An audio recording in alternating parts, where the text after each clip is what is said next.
Alhamdulillah segala puji tentunya hanya bagi Allah yang telah mengkaruniakan kepada kita sekalian berbagai rahmat dan terutama nikmat iman dan Islam, sehat walafiat hingga pada pagi ini. Alhamdulillah kita masih diberi kemampuan untuk memenuhi panggilan sholat subuh berjamaah. Semoga awal ibadah kita terutama tadi telah kita laksanakan sholat subuh berjamaah diterima oleh Allah Subhanahu wa Ta'ala dan nanti dilanjutkan dengan talim agama. Salawat serta salam semoga terlimpahkan kepada junjungan kita Nabi besar Muhammad Sallallahu Alaihi Wasallam beserta keluarga, para sahabat, para tabi'in, tabi'in, alim ulama pendahulu kita, dan insya Allah kepada kita sekalian yang senantiasa istiqomah di dalam melaksanakan dan mengamalkan sunnah-sunnah beliau hingga akhir zaman. Amin ya rabbal alamin. Hadirin hadirat yang dirahmati Allah, dan kita pagi ini akan diisi oleh yang terhormat Ustaz Fahmi. Alhamdulillah dia sudah hadir di acara kita. Baik, langsung saja kita manfaatkan waktu. Mari kita sama-sama buka dengan lafaz basmalah. Bismillahirrahmanirrahim. Silakan.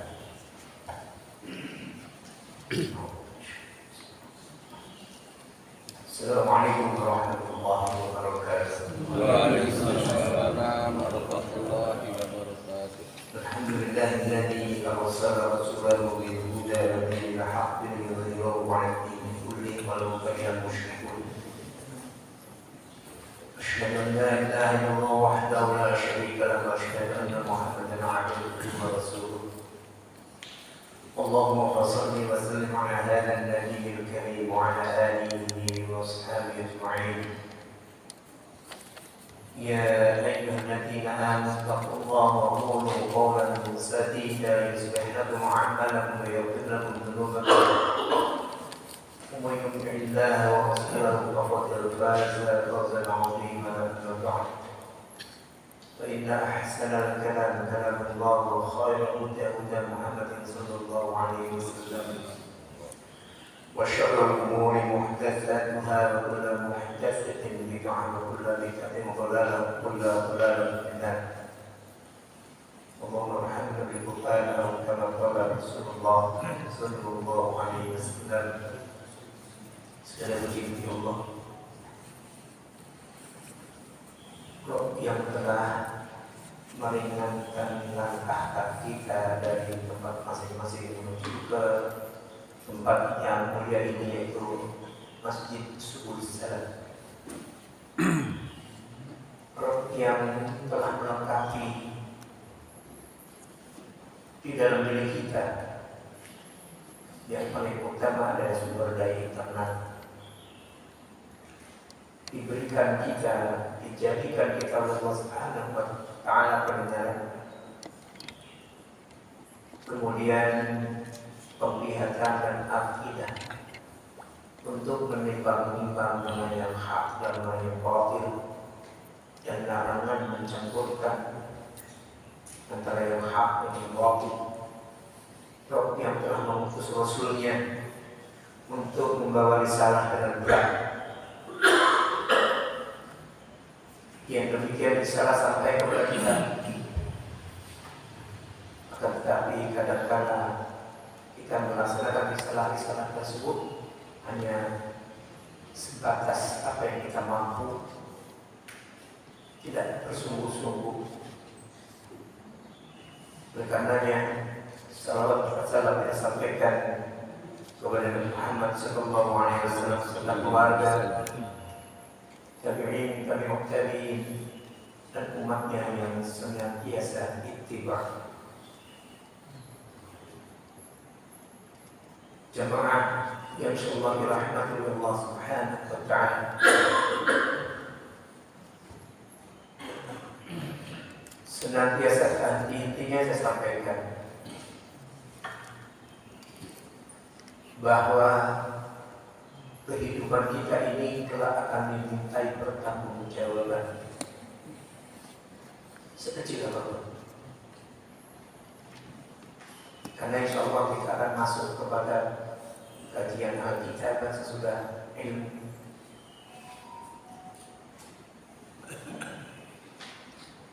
Hal yang demikian diawali oleh Allah Subhanahu wa Ta'ala berupa persaksian. Jadi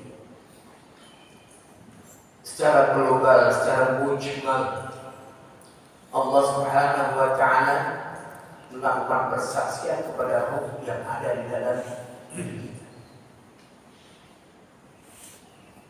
Akhir dari ayat yang ke-172 surah Al-A'raf, Allah menyampaikan taqulu yaumil qiyamah inna kunna an hadza ghafilin. Dipersaksikan oleh Allah Subhanahu wa Ta'ala dari pengakuan ruh kita tentang adanya Rabbun. Karena tidak mau terjadi itu komplit, tidak mau terjadi alasan. Antaqulu yaumal qiyamah inna kunna an hadza ghafilin. Aku enggak mau lagi yaumil qiyamah kau mengatakan lupa. Jadi kelak di hadapan Allah Subhanahu wa Ta'ala tiada sedikit pun alasan yang bisa kita utarakan karena kezaliman kita. Karena kezaliman tidak bisa. Karena ilmu telah diberikan oleh Allah Subhanahu wa Ta'ala, tapi kita mengabaikan ilmu tersebut. Kita lebih kepada sesuatu yang instan. Kita kan ini instan, ini aja instan. Yang kira-kira dapat menyenangkan jiwanya, yang dimana kesenangan itu sesaat. Beriman kepada Alkitabah adalah merupakan satu esensi mutlak dalam syariah, bahwa semua kejadian-kejadian yang ada di dalam diri kita, kemudian yang ada di dalam lingkungan kita, sehingga Allah mengatakan sanurihim ayatina fil afaq wa fi anfusihim hatta yatabayyana lahumul haq. Kami akan perlihatkan konstanta bilangan-bilangan sanurihim ayatina fil afaq. Kami akan perlihatkan bilangan-bilangan ayat-ayat kami di setiap penjuru ufuk. Ayat ini adalah ayat-ayat kauniyah yang dimaksud. Wa fi anfusihim hatta yatabayyana lahumul haq. Dan kepada diri kalian sampai ada ucapan bahwa semuanya kebenaranlah yang ada saat ini, kebenaran Allah Subhanahu wa Ta'ala. Apa yang terjadi?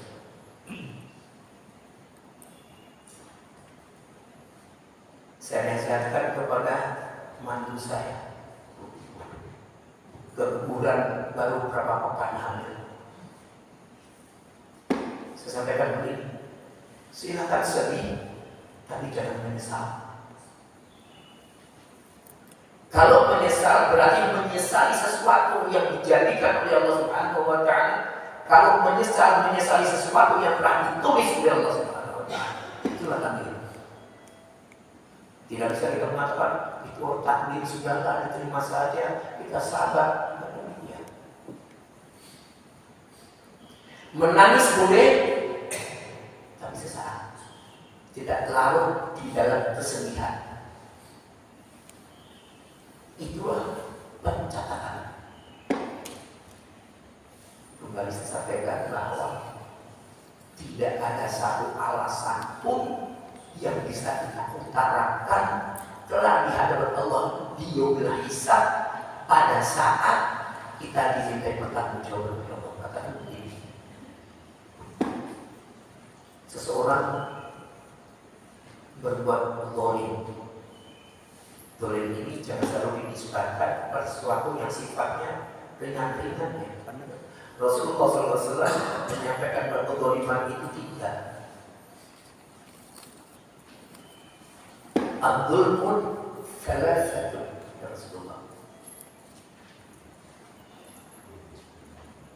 Yang pertama, adzulmun la yaghfirullah, kezaliman yang tidak mendapatkan ampunan Allah Subhanahu wa taala.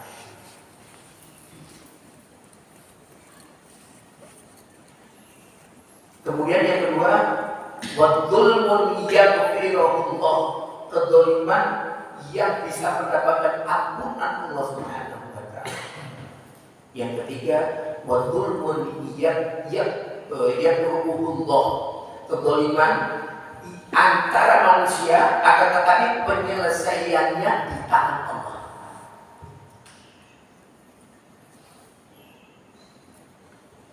Oleh karenanya kita harus memahami tentang ibadah dan terangkatnya amal. Saya sering membawakan, saya ulang-ulang ya, supaya ada di dalam benak kita, ada di dalam pikiran kita. Jangan larut dengan kondisi hidup pikuk dunia.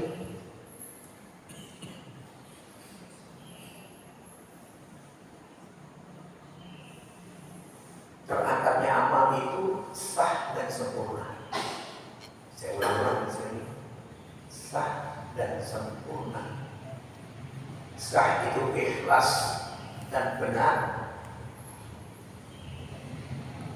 Benar itu maknanya ittiba. Sempurna itu sungguh-sungguh dan bersegera. Nah, ini melesetnya biasanya bisa dalam kesempurnaan.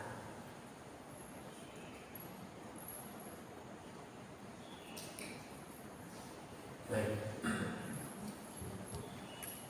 Mu'allif menyampaikan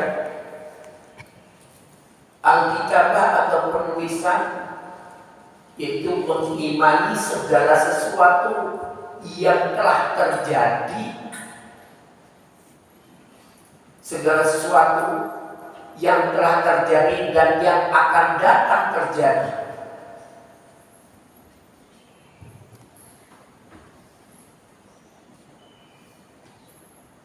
Ada sesuatu yang diberikan oleh Rasulullah, yang diberikan oleh Allah Subhanahu wa taala kepada Rasulullah SAW, kejadian-kejadian yang sifatnya mendekati dengan yaumil qiyamah. Tapi segala sesuatu yang tersimpan di lauh mahfuz, malaikat pun tidak tahu. Malaikat tidak tahu.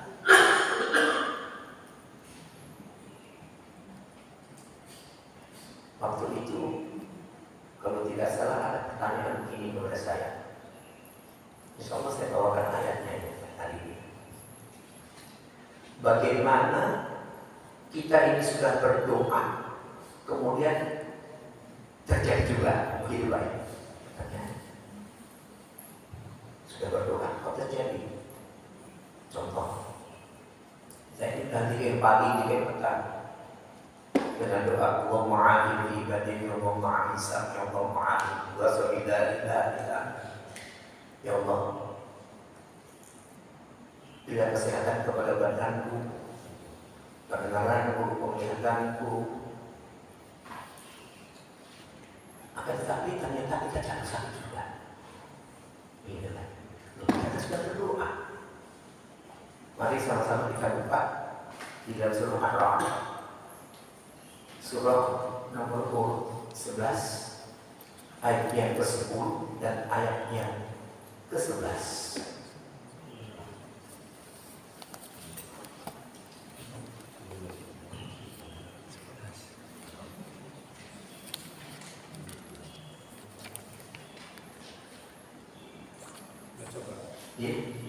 A'udzu billahi minasyaitonir rajim.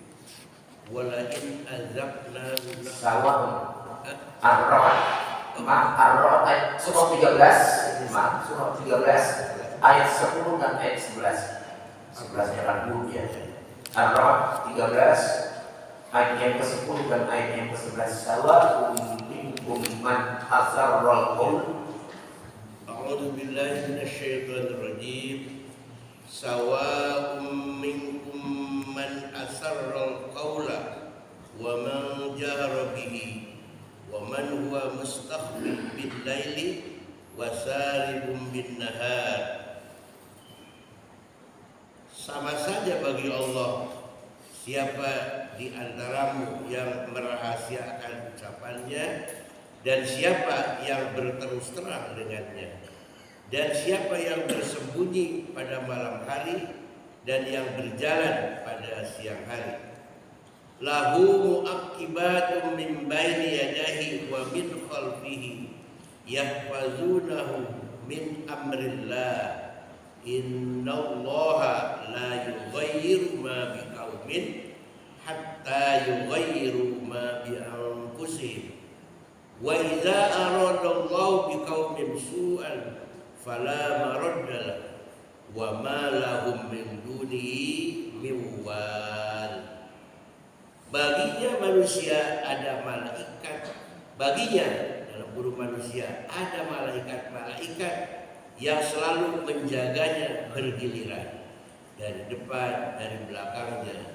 Mereka menjaganya atas perintah Allah. Sesungguhnya Allah tidak akan mengubah keadaan suatu kaum sebelum mereka mengubah keadaan diri mereka sendiri. Dan apabila Allah menghendaki keburukan terhadap suatu kaum, maka tidak ada yang dapat menolaknya, dan tidak ada pelindung bagi mereka selain Dia. Di dalam pemahaman ayat ini yang sering juga disampaikan dalam kajian-kajian saya. Di dalam satu ayat ada kalimat-kalimat. Di dalam kalimat itu ada yang istilahnya bahasa orang awam. Itu luar biasa yang aku. Maka Al-Quran ini sebetulnya mudah untuk dipahami dan bagaimana kita mengimplementasikan diri kita. Cuma kadang-kadang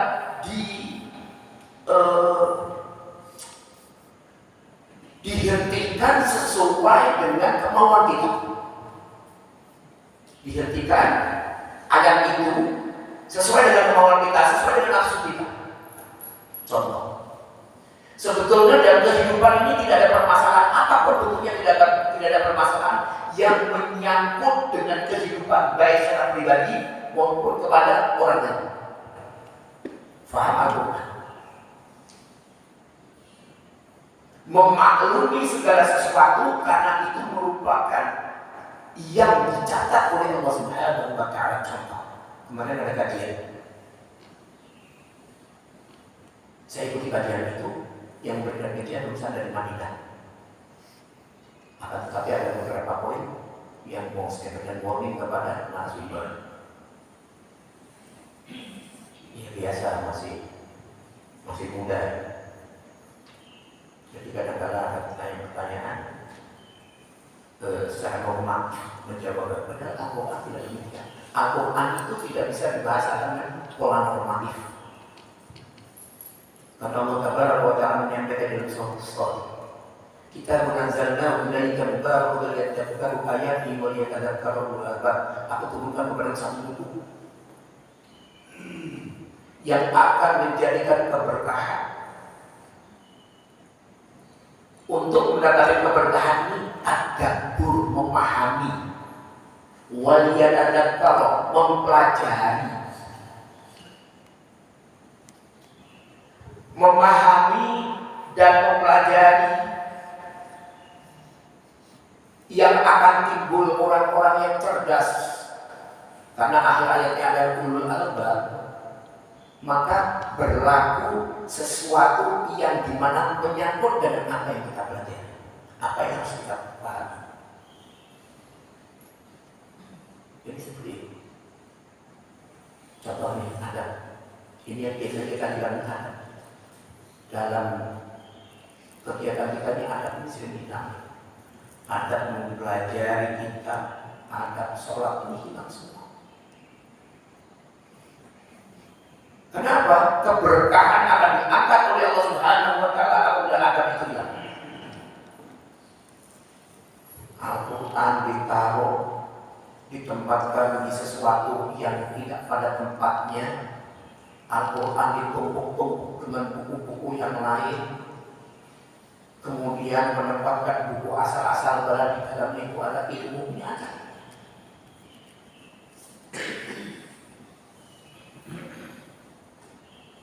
Bukan maksudnya Al-Quran selesai dibaca kemudian dicium. Enggak. Al-Quran itu selesai dibaca, difahami, murojaah, kemudian direnungi bagaimana dengan diri kita. Karena di dalam ayat ini, dalam ayat yang ke-11, Innallaha la yughayyiru ma biqaumin hatta yughayyiru ma bi anfusihim.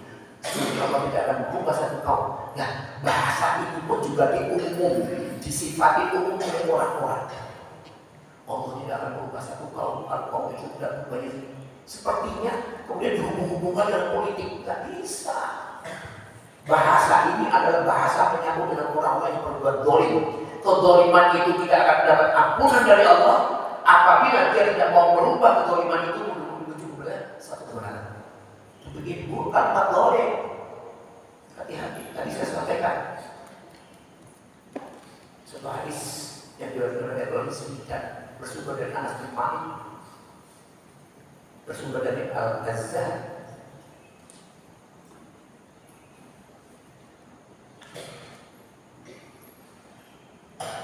Ada sedikit dolim, kemudian sedikit kamu bikin fitnah kamu, tapi tidak paham apa itu fitnah. Kita tidak paham itu apa dolim. Kita gampang mengucapkan, hati-hati mengucapkan sesuatu yang dimana tidak terjadi. Sesuatu itu akan kembali dari diri kita sendiri. Ya, gampang ini. Jangan dolim kalau tidak jelas kedolimannya, maka kedoliman itu akan kembali dari diri kita sendiri. Taubatnya sebagaimana kita mengkufurkan orang. Kekufuran akan kembali kepada diri kita sendiri. Sawa itu sama saja. Mau bagaimanapun ya dia akan terjadi seperti itu.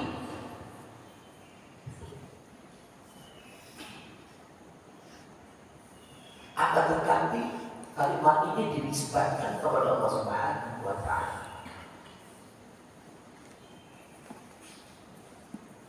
Ada kalimat yang tidak bisa berkorelasi dengan kita,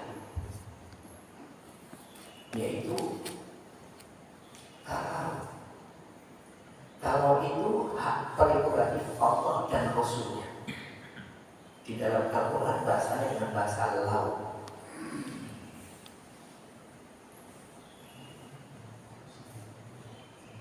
Maka kita juga harus memahami bahasa Indonesia.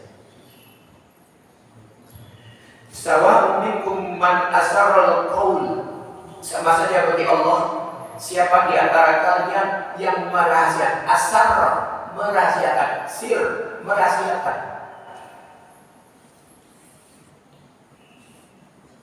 Ada sholat sirriyah dan ada sholat jahriyah. Man asarral qaul wa man jahara bi jahar. Membuat artinya bagi Allah itu tidak ada yang tersembunyi. Apa yang kita sirkan, apa yang kita rahasiakan, sholat sirriyah, sholat zuhur itu sebagai sesuatunya yang menyangkut tidak terdengar dengan orang lain. Sir, jahar diucapkan. Baru timbullah fikih. Mempelajari fikih tidak mempelajari usul fikih, sia-sia, bahaya bagi zaman tadi. Harus mempelajari kitab usul fikih, maka ketemu itu nanti. Ini contoh ya, contoh. Di dalam sholat itu ada larangan dan ada perintah. Sholat itu kan secara etimologi adalah berdoa. Secara terminologi, istilah syar'i, sholat itu diawali dengan takbiratul ihram dan diakhiri dengan salam. Di dalamnya ada isi. Dan isinya ini muqayyad, terikat. Terikat dengan siapa? Dengan koyitnya. Koyitnya siapa? Muhammad sallallahu alaihi wasallam. Allah tidak pernah menurunkan isi dan kandungan sholat kita. Semuanya hadis. Mulai dari istiftah,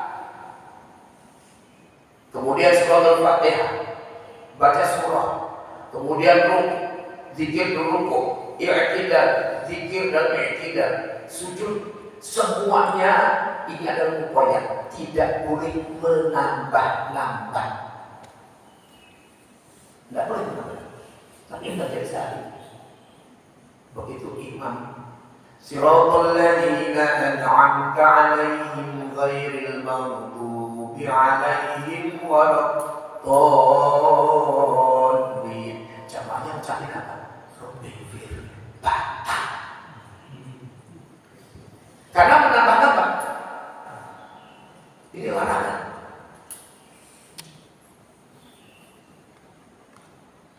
Ini bukan ikhtilaf ya. Semua mazhab, yang ikhtilaf itu seperti basmalah pada saat baca surah Al-Fatihah, menurut Imam Syafi'i itu dijarang. Imam Abu Hanifah enggak. Kalau ingin tahu orang-orang yang bermadhab Syafi'i itu Yaman, lulusan Yaman itu, tapi Yaman yang pokoknya bukan fi'liyahnya ya. Karena Yaman itu juga banyak fi'liyah. Mesir itu tadinya ada fi'liyahnya, tapi mulai ditutup-tutup oleh alasan fi'liyah itu dipusatkan semua ke alasan. Karena fi'liyah ini yang kadang-kadang berubah-ubah. Contoh saya, ini contoh. Di dalam kitab Ar-Risalah itu kitab Imam Syafi'i. Itu qol-qodimnya Imam Syafi'i. Akhirnya ucapan awal dari Imam Syafi'i. Imam Syafi'i tidak pernah membuat satu kitab, tidak. Tapi ada ulama di zaman Imam Syafi'i, juga muridnya Imam Syafi'i, memodifikasi ucapan-ucapan Imam Syafi'i, dirangkum semuanya. Nah, saya kembali lagi, saya tidak berbicara ikhtilaf. Nanti kerana ikhtilaf itu ada sendiri. Seperti ucapan sholawat sesudah subuh 10 kali dan sesudah asar 10 kali. Itu ikhtilaf. Ada yang mengatakan dalilnya itu sahih, ada yang mengatakan Hasan yang ghairihi. Kalau Hasan yang ghairihi itu berkata tadinya jadi dhaif, maka dikatakan baik di dalam catatannya dan begitu. Itu ikhtilaf sekali gitu. Tapi enggak, saya mau bicara yang bagus-bagus saja. Ada dua pencatat di zaman tabi'in. Yang satu namanya Rabi' bin Sulaiman, yang satu namanya Abdullah bin Zubair. Karena saya baca kitabnya, dan saat ini banyak kitab-kitab yang beredar isinya penuh dengan atau mayoritas hadis-hadis yang dhaif, seperti kitab Dzurratun Nasihin. Yang nulis siapa? Yang nulis Syekh. Kita baca kitabnya Syekh udah langsung. Nah, yang ditulis oleh Rabi' bin Sulaiman ini lempeng. Tapi begitu sampai kepada Abdullah Az-Zubairi, yang terjadi apa? Pentakwilan pendapat Imam Syafi'i. Ditakwil. Oh, kira-kira Imam Syafi'i ngomong ini. Ditulis sama dia. Ini kitabnya beredar ke dunia. Karena dari sana.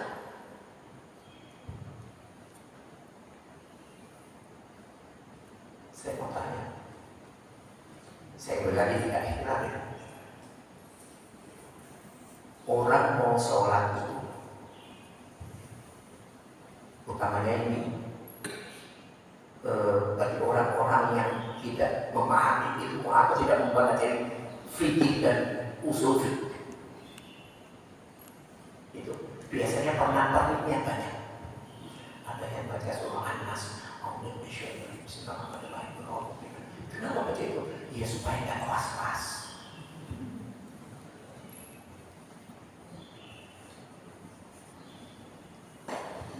tanya kepada jemaah, kalimat usul itu datangnya dari siapa? Dari siapa? Dari siapa? Nawa itu dari siapa? Hadisnya saya tidak nemuin.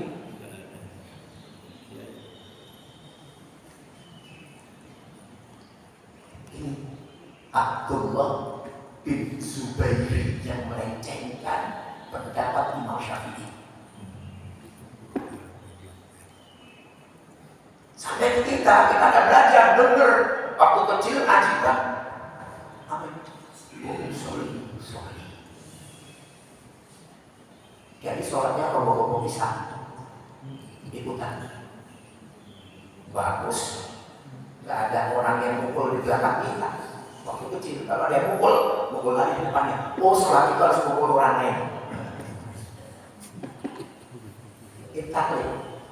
Taklid itu mengalurkan sesuatu di hati. Baik. Sawa'un minkum man asarra al-qawla wa man jahara bihi. Sama saja bagi Allah, kau itu merahasiakan ucapanmu dan mendahirkan suara ucapanmu. Sama aja bagi Allah.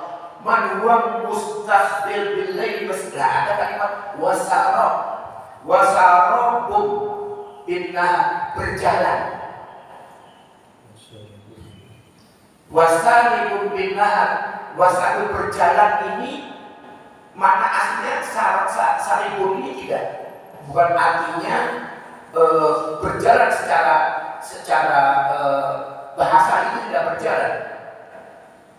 Wasaribun itu menampakkan, kita bersembunyi maupun kita menampakkan diri, sama saja bagi Allah. Tidak ada sesuatu yang rahasia ini. Di dalam zat Allah tidak ada sesuatu yang sifatnya rahasia, beda dengan makhluknya. Apa yang tersirat di dalam ayat ini? Larangan berdusta. Jangan lagi sekarang banyak berdusta sama Rasulullah SAW. Si Yahudi aja berani menyebarkan ayat-ayat luas dalam tersebut. Padahal pembentukannya buat mereka. Yahudi, orang yang dilaknat oleh Allah.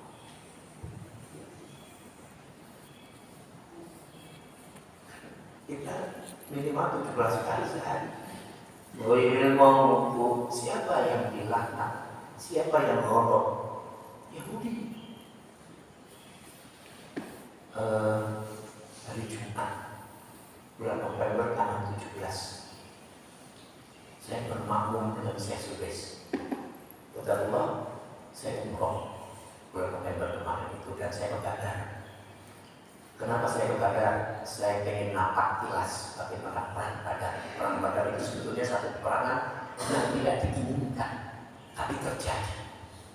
Sehingga Allah mengirimkan malaikat. Jibril membawa 1000 malaikat, Mikail membawa 2000 malaikat, Israfil membawa 3000 malaikat. Karena waktu itu kaum muslimin bercampur antara muhajirin dan ansor itu 313 dipimpin oleh Rasulullah. Makanya dikatakan itu ghazwah. Di dalam peperangan itu ada ghazwah dan ada sariyah. Ghazwah itu sesuatu yang dipimpin oleh Rasulullah, terdiri atas orang-orang muhajirin dan ansor, dan sariyah itu biasanya terdiri atas orang-orang muhajirin saja.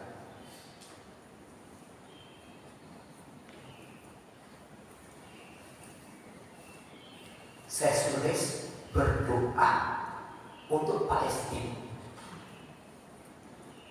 Ketahuan saya dapat karena perlu cuma ikutan itu. Saya sholat itu di masa ekspansi. Artinya sekarang ini ada tempat sa'i lantai yang paling atas. 1, 2, 3, 4, 5. Jadi tempat sa'i itu sekarang 5. Tawaf sebelumnya sama. Saya sudah mengatakan apa? Peperangan ini bisa dimenangkan apabila tauhid kita utuh, akidah kita kuat. Itu sesuai semua. Yang kedua, bersabar. Yang ketiga, berdoa. Isinya viral di YouTube. Akhirnya dari situ saya viralkan juga ke teman-teman. Isi doa saya sudah bagaimana pertolongan kepada Allah Subhanahu wa Ta'ala terhadap orang-orang Gaza secara khusus, dan bagaimana Allah meminta kepada Allah akan dihancurkan orang Yahudi yang laknatullah ini. Jadi itu tadi tauhid. Jadi saya ulangi, sawa'un minkum man asarra al-qawla wa man jahara bihi wa man huwa mustakhfin bil-lail. Apa yang disembunyikan pada malam hari, kemudian wasarabun bin-nahar, wasaribun bin-nahar, wasaribun bin-nahar. Wasarabun itu makna dasarnya sama. Perbedaan majrur dan mansub ini yang akan membuat makna tujuan yang berbeda itu saja. Yang nampak kelihatan, yang tidak nampak oleh Allah juga. Lahu mu'aqibatun, ini mulai masuk.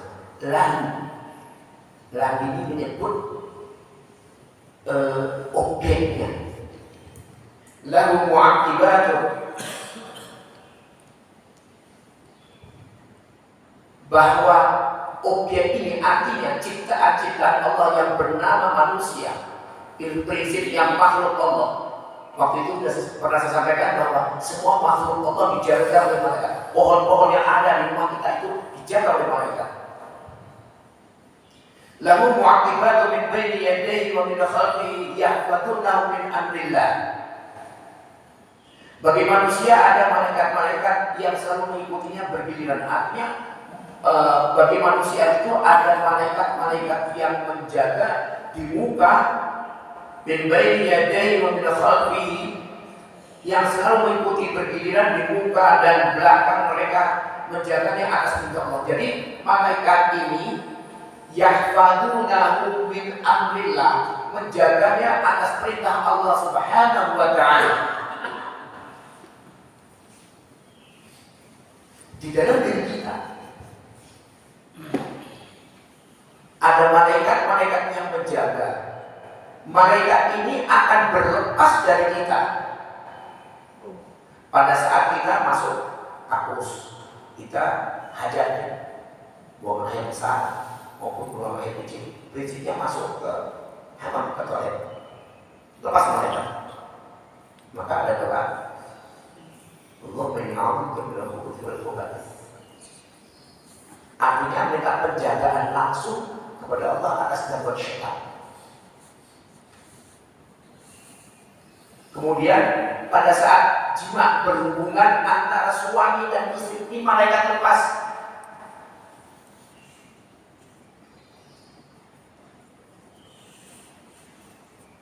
Kemudian yang ketiga, pada saat takdir datang, itu malaikat. Kemudian malaikat juga akan lepas bukan secara mutlak pada saat hamba Allah ini tidak mengingat Allah. Maka zikir ini penting. Zikir bukan pada saat sholat saja. Zikir itu maknanya bisa belajar pelajaran atau mengingat. Zikir. Kemudian ada malaikat yang mencatat kebaikan-kebaikan kita dan ada yang mencatat keburukan-keburukan kita. Siapa itu? Siapa? Siapa namanya? Rokib Atid. Dari mana Bapak tahu namanya Rokib Atid?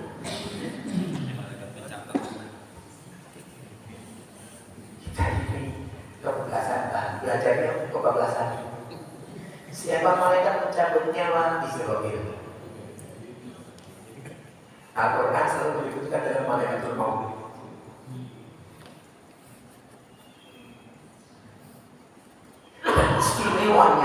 malaikat yang mencatat kebaikan dan keburukan itu.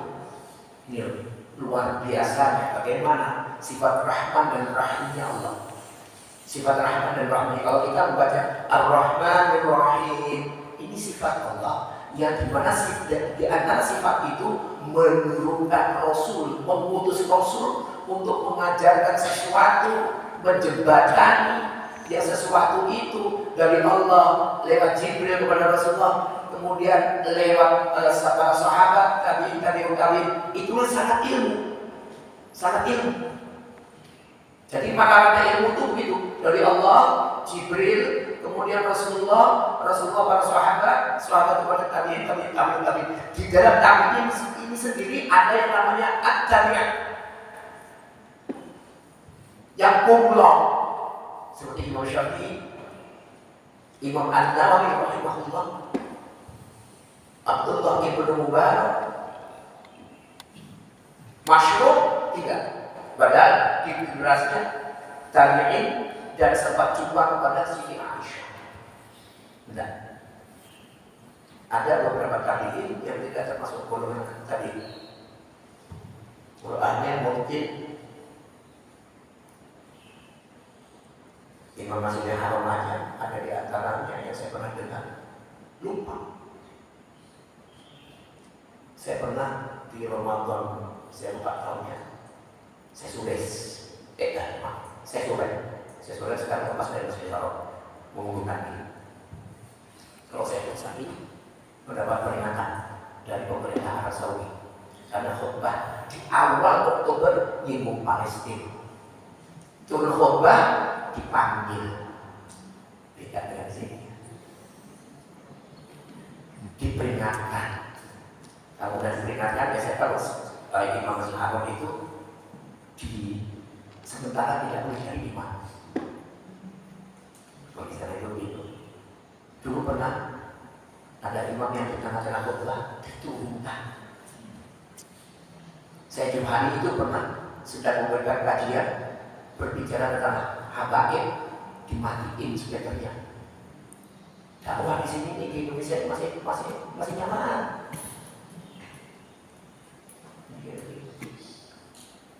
Jadi siapa malaikat yang mendampingi kita, bagaimana sifat Rahman dan Rahimnya Allah, pada saat satu kebaikan langsung dicatat.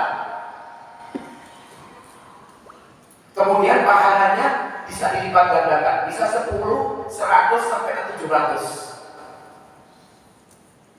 Tapi begitu sang hamba ini berbuat satu kesalahan, minta izin dulu kepada malaikat pencatat kebaikan. Saya tidak berani mengatakan Roket dan Atiyah karena saya tidak punya dalilnya.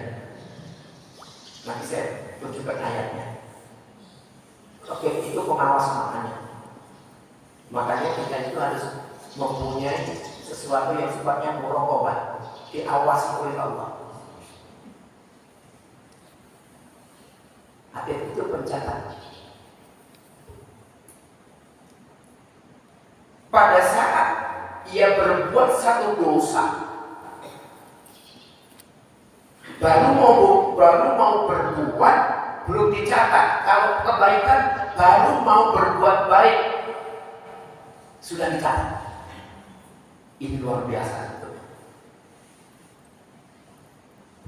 Begitu berbuat satu kesalahan, kemaksiatan, malaikat mencatat kemaksiatan ini, tanya dulu kepada malaikat yang mencatat kebaikan. Dicatat tak?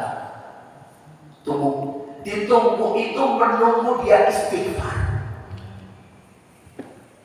sehingga tidak tercatat kecuali dosa yang sudah dilakukan. Ditunggu tidak ada istighfar, dicatat. Coba lihat di dalam surah Qaf ini supaya nggak tanya-tanya nih Roket dan Atiyah itu apa. Surah Qaf ayat yang ke-8, ayat yang ke-18. Surah Qaf surah 50.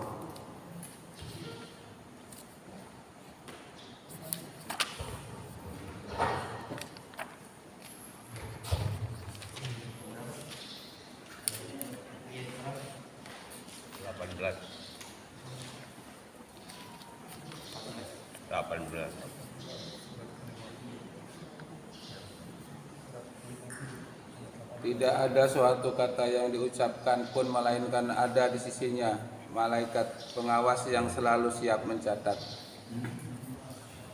Raqib itu maknanya pengawas, ngawasi. Tapi ngawasi sejauh gerak-gerik manusia. Hati tidak. Hati manusia tidak.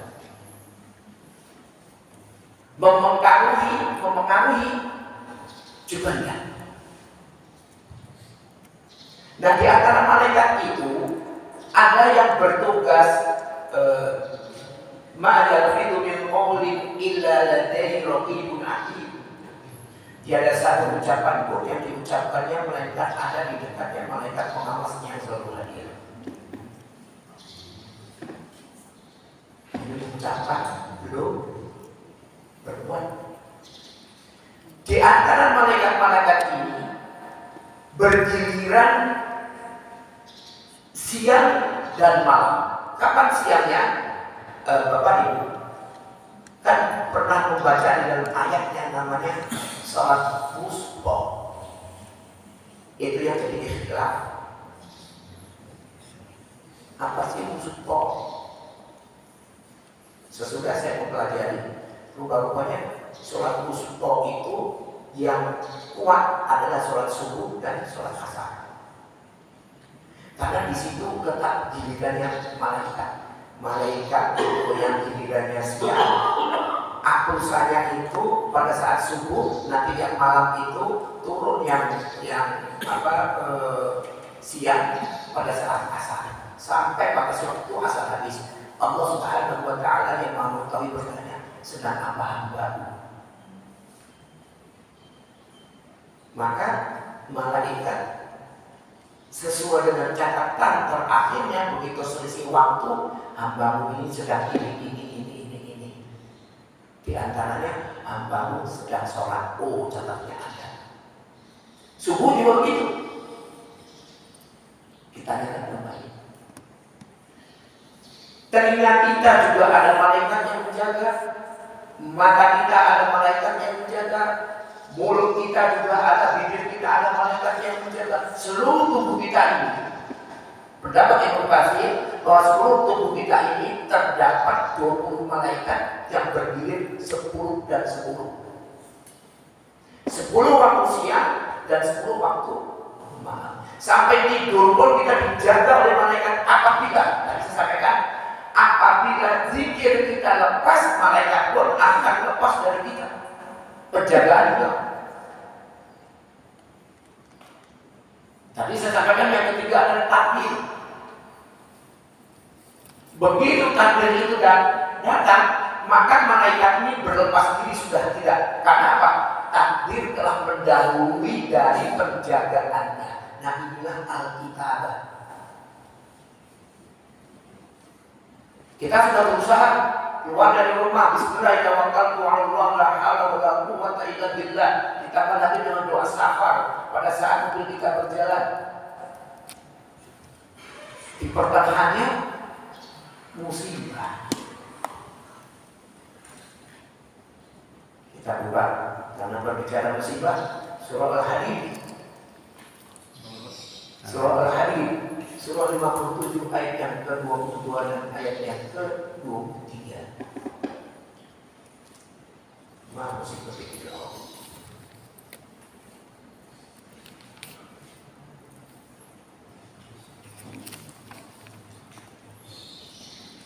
Bismillahirrahmanirrahim.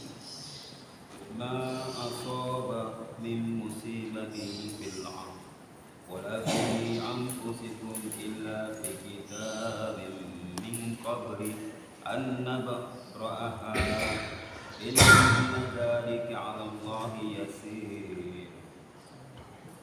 Artinya 23 dan asal dalam Al-Quran. 22 dan 23. Setiap bencana yang menimpa di bumi dan yang menimpa dirimu sendiri, semuanya telah tertulis dalam kitab Lauh Mahfuz sebelum kami mewujudkannya. Sungguh yang demikian itu mudah bagi Allah.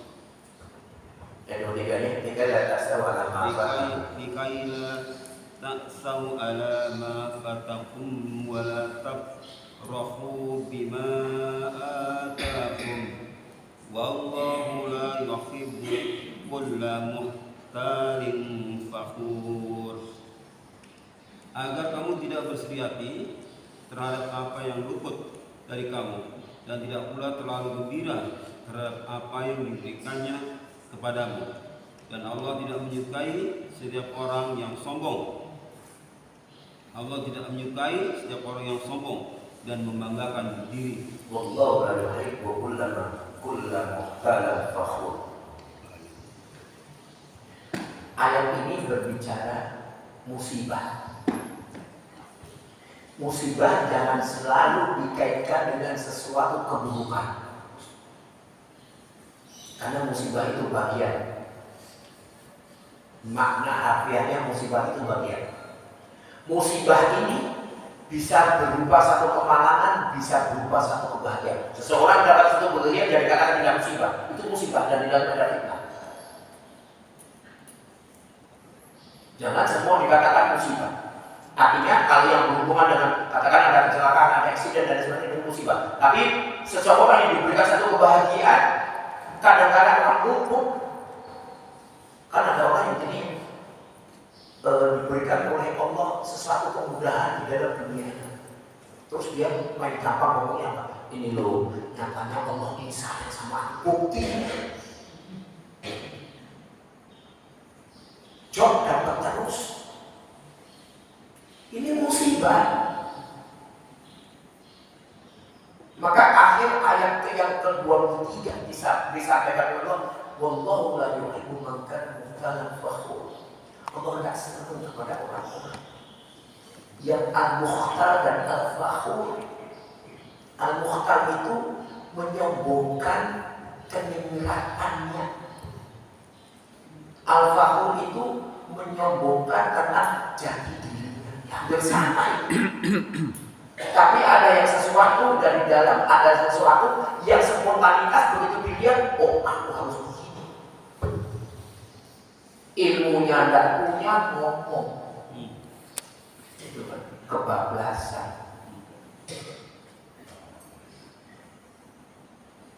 Dalam apa? Dalam segala apapun. Oleh karenanya pada saat tadi saya sampaikan di awal, saya dan bantu saya. Boleh bersedih, tapi jangan disesali, karena itu sudah tercatat di Lauh Mahfuz. Ada SOS. Tapi kadang-kala kita ini terhadap ayat-ayat Allah, ya sih tahu sih, ya tapi yang merah banyak.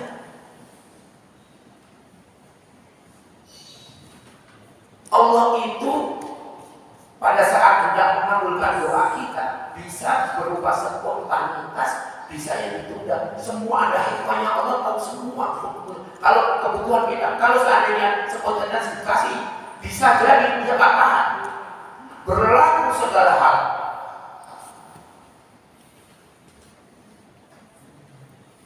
Jadi bakat ini kan diawali dengan ilmu dia semua. Bagaimana mengejabatkan ilmu? Jangan terus kebablasan.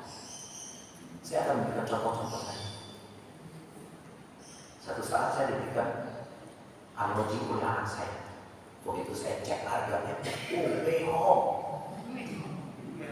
mahal, di atas 10 juta. Mamanya ibunya diberikan gelang. Wanita memang tempatnya perhiasan.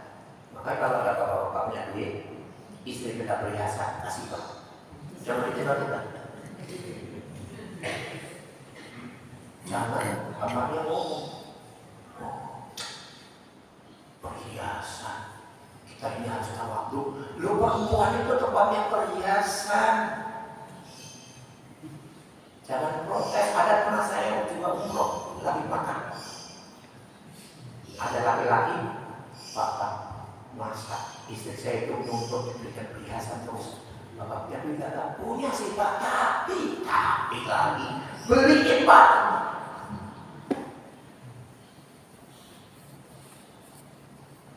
Jadi seperti itu.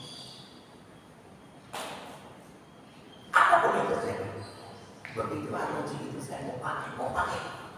Tapi saya setan, akhirnya sama setan itu udah ngomong. Biar orang tahu anoji saya mahal. Tidak jadi saya pakai. Saya boleh pakai anoji yang biasa saya pakai aja. Ada waktunya. Hati-hati, jangan terus pamer. Oh dia tahu dia pakai anoji saya. Orang lihat tuh. Karena pernah saya pakai. Ustaz, itu anoji bukan anoji sembarangan. Gimana anoji nggak sembarangan? Gimana saya bilang gitu? Iya itu mahal. Astagfirullah saya bilang. Waduh saya copot bukan. Makanya sekarang ditanya anoji itu masih ada saya simpan. Loh, anak saya ngomong lagi, kalau bapak yang pakai kan pantas pak. Pantas dari sisi mana gitu loh. Hati-hati. Maka juga begitu.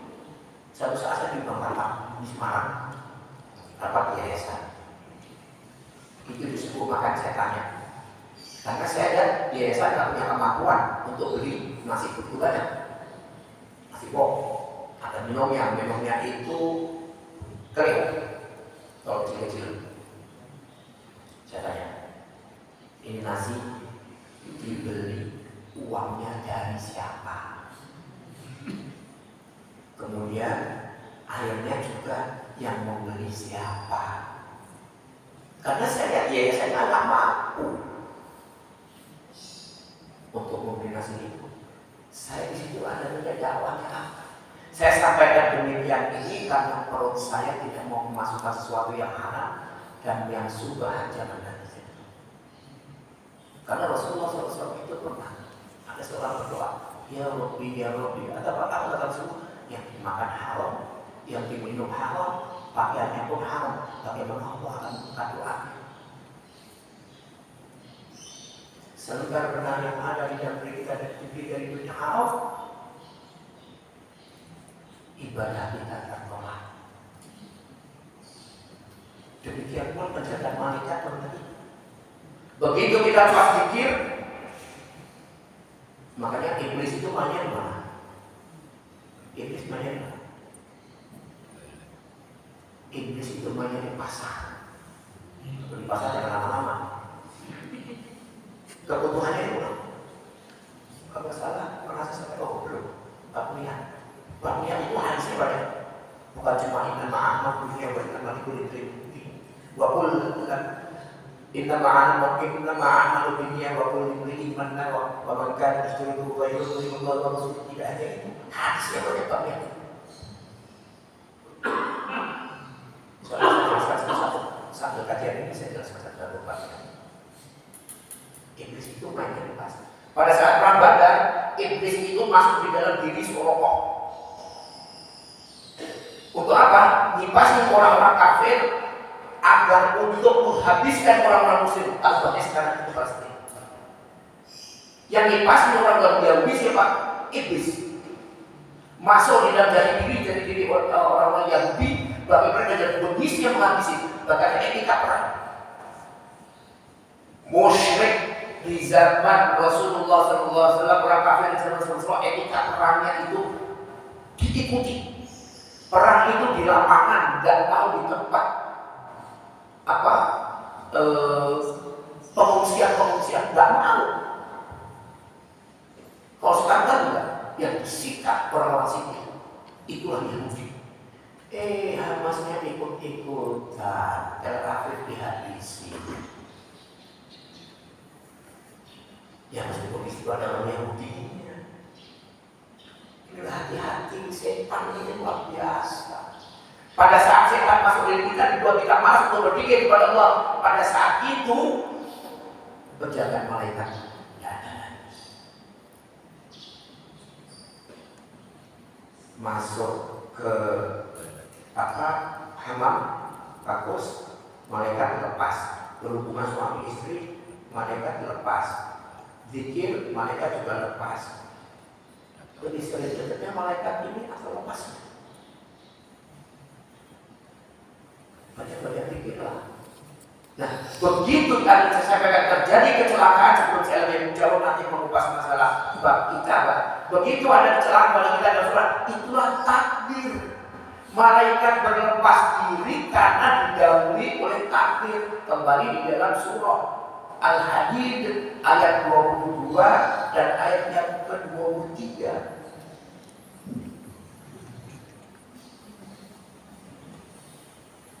Ma asaba min musibatin fil ardi wala fi anfusihim illa wala fi anfusihim illa fi kitabin min qabli an nabraha inna dzalika 'alallahi yasir. Semua kejadian sudah ditulis. Jadi kalau sudah sakit atau sudah terdapat satu musibah dalam hal ini, ya sudah istirja.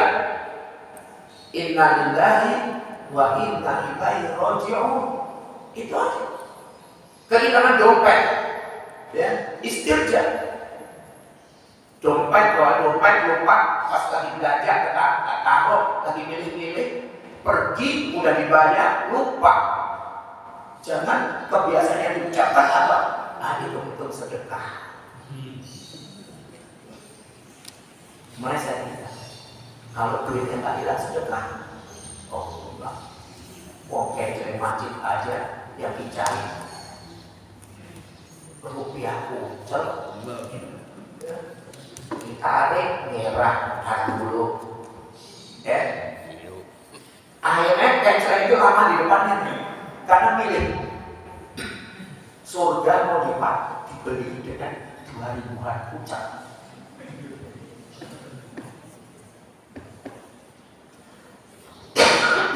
Maaf suara saya ini sudah pulang dari pokoknya ada temannya. Likai la ta'salu ala ma faqatum wa la tafrahu bima atakum wallahu la yuhibbu kulla mukhtalin fakhur. Kulla semuanya.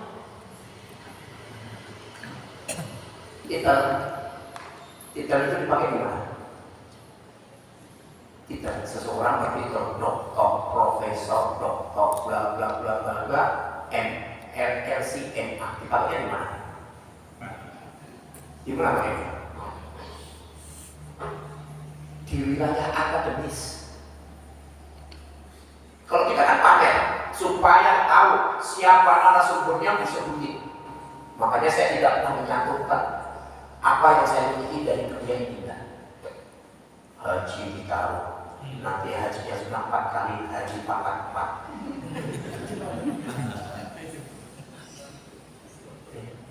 Tapi kelakuannya murabba. Ulah semuanya supaya orang tahu siapa kita. Punya tetangga profesor, keluar rumah di mana? Prof, mau kemana? Lo itu kan gelar akademis. Udah pulang dari haji, dipanggil-panggil nggak dengar. Pulang nggak dengar. Begitu Bu Haja belum ada. Saya manggil di tetangga saya panggil namanya Kane. Begitu saya panggil Pak Haji, saya bilang, iya apa kabar? Oh sehat. Hati-hati. Jadi musibah itu bagian dari sesuatu yang diciptakan oleh Allah Subhanahu wa Ta'ala, yang dimana Allah Subhanahu wa Ta'ala turunkan ke muka bumi. Dan meskipun ada penjagaan dari para malaikat ini akan pergi begitu musibah itu datang, maka apa yang kita sedih silakan, akan tetapi menyesali jangan, karena itu sudah terjadi. Jadi sampai di sini ada pertanyaan, silakan. Masih ada waktu, lumayan 2-3 menit. Iya Pak Soal, ada banyak dulu.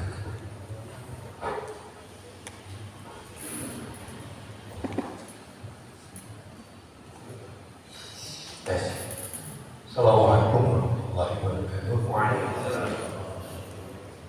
Berawal kajian pada hari ini, Ustaz menyebutkan kejadian itu ada 3. Yang saya tanyakan yang terakhir, Ustaz. Yang terakhir itu dari mana? Antara manusia dengan manusia atau orang dengan orang.